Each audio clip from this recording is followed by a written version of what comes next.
เลื้อยก่อนเดิน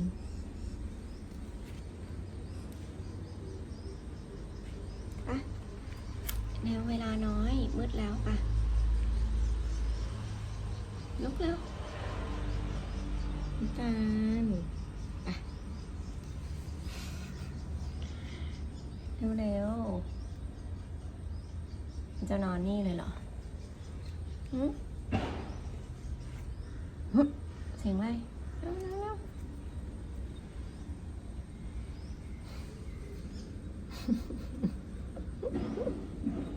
เสียงอะไรเร็วไปลุกแล้วลุกนะคะ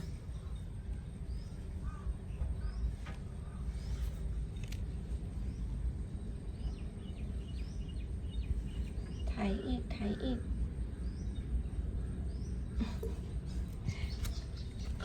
ไปแล้ว